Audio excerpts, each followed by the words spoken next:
दोस्तों नमस्कार। मैं एस्ट्रोलॉजर मुकेश शर्मा ज्योतिष शास्त्र की महत्वपूर्ण जानकारी आपके सामने लाता रहता हूं।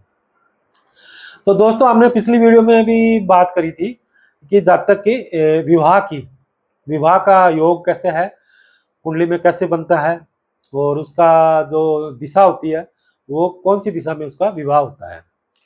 तो आज हम बात करेंगे जातक की कुंडली में जो आयु होती है उसके बारे में।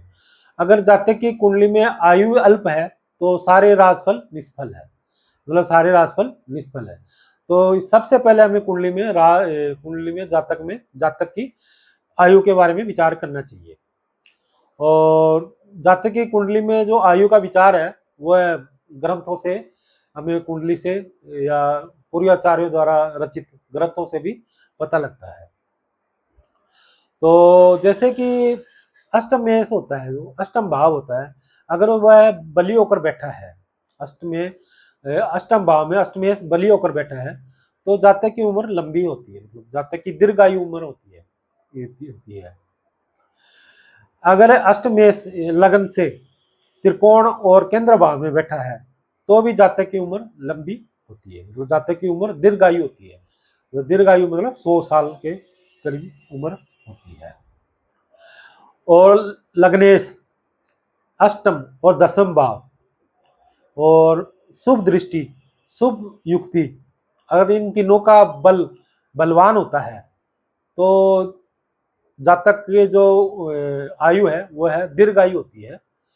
अगर तीनों में से दो का ही बलवान है, दो ही बलवान है, तो उसकी आयु मध्यम होती है। अगर वो तीनों में से एक का योग बलवान है तो आयु अल्प आयु होती है जातक की, मतलब अल्प आयु होती है।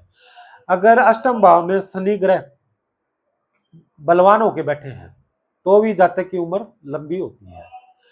अगर लगन का सटबल मतलब ज्यादा है, लगन का सटबल ज्यादा है तो और त्रिकोण और केंद्र को देखता है तो भी जातक की उम्र लंबी होती है, मतलब दीर्घायु होती है, जैसे ना दीर्घायु होती है। अब जैसे कि जो लगन में जो राशियां सूर्यदोष राशियां बैठी होती है, सूर्यदोष राशि उनका बल ज्यादा होता है और वो अन्य ग्रहों को, मतलब जैसे उनकी दृष्टि उनके ऊपर होती है, मतलब लगन के ऊपर जो दूसरी ग्रहों की दृष्टि उनके ऊपर होती है तो भी जातक की जो उम्र होती है वह दीर्घायु रहती है, मतलब दीर्घायु रहती है। अगर बृहस्पति का जो लगन में बैठा है तो भी जातक की उम्र लंबी आयु का योग बनता है, मतलब लंबी आयु का योग बनता है। अगर कर्क लगन में बृहस्पति और चंद्रमा बैठे हैं और थोड़ा बुध और शुक्र भी अगर केंद्र को देख रहे हैं तो भी जातक की उम्र जो होती है वो दीर्घायु होती है, मतलब इनकी जो उम्र होती है वो दीर्घायु होती है। अगर अष्टम भाव में पापी अष्टम भाव में पापी ग्रह से युक्त अगर छठे और 12वें स्थान में स्थित है अष्टम भाव तो जातक की उम्र अल्पायु होती है, मतलब जातक की उम्र होती है अल्पायु होती है, जैसे ना उम्र उनकी मतलब छोटी उम्र रहेगी।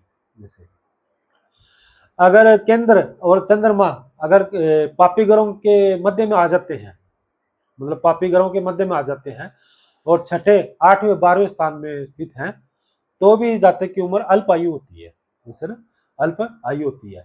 और अष्टम भाव में कुर ग्रह अगर बैठा हो, कोई कुर ग्रह बैठे होते हैं तो उसकी जो उम्र होती है वो अल्पायु होती है, मध्यम जैसे आयु होती है। अगर जातक के जो अष्टम भाव में कोई ग्रह थोड़ा बलवान है तो भी उसका मध्यम आयु होती है। अगर उसका जो बिल्कुल ही पाप दृष्टि से बैठे हो ग्रह तो उसकी उम्र जैसे मतलब मध्यम होती है या अल्प आयु होती है, मतलब बहुत ही कम आयु होती है, जैसे ना हाँ मतलब बहुत कम आयु होती है।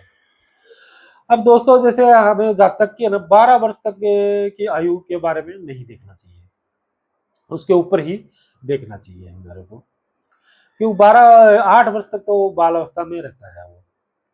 और जो 12 वर्ष तक के जो जातक की आयु होती है वो थोड़ी माता का, 4 वर्ष तो माता का रहता है आयु का, उसका माता का जो भाग्य होता वो आड़े आता है, और 4 वर्ष ही पिता का भाग्य आड़े आता है, और 4 वर्ष अपने पूर्व जन्म का जो जातक होता है वो अपने भोगता है, वो आयु भोगता है।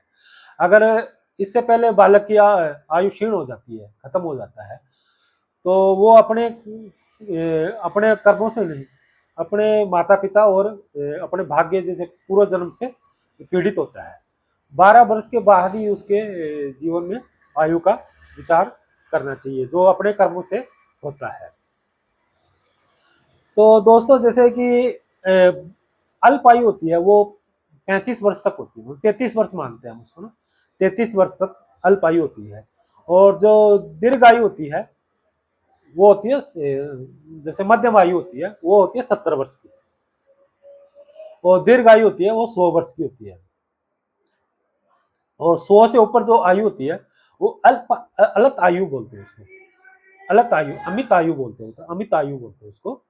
तो दोस्तों आज मैंने आपको वीडियो में जो उम्र के बारे में बताया आपको, ये हमें जातक की उम्र का षडबल कैसे निकालना चाहिए और कैसे ग्रहों की दृष्टि देखकर हमें आयु का निर्धारण करते हैं। तो आपकी दोस्तों कोई ऐसी समस्या है तो आप मेरे से संपर्क कर सकते हैं। अगर आपकी कोई भी समस्या है, जैसे कि जीवन में कोई नौकरी है, कारोबार है, विदेश यात्रा है, या कोई कुटुंब की समस्या है, प्रॉपर्टी की समस्या है, लव प्रॉब्लम सॉल्यूशन है हमारे पास, और हस्बैंड वाइफ में झगड़ा चलता है और कोई दुश्मन हावी है, तो हमारे पास आ सकते हैं और हम आपका बिल्कुल बहुत अच्छा विश्लेषण करेंगे, आपको अच्छा मार्गदर्शन बताएंगे। और जिसकी जो जातक की जो कोई समस्या है, जैसे कोई नज़र लग रही है या ओपरी दिख रही है किसी को, या घर में पितरों का वास है या ओपरी चीज़ों का वास है, तो भी आप मेरे से संपर्क कर सकते हैं, मैं आपको बहुत अच्छा मार्गदर्शन करूँगा। और आप मेरे चैनल को सब्सक्राइब कीजिए, लाइक कीजिए, और आपको ज्योतिष शास्त्र की नई नई जानकारियाँ मैं लेके आता रहूँगा। नमस्कार।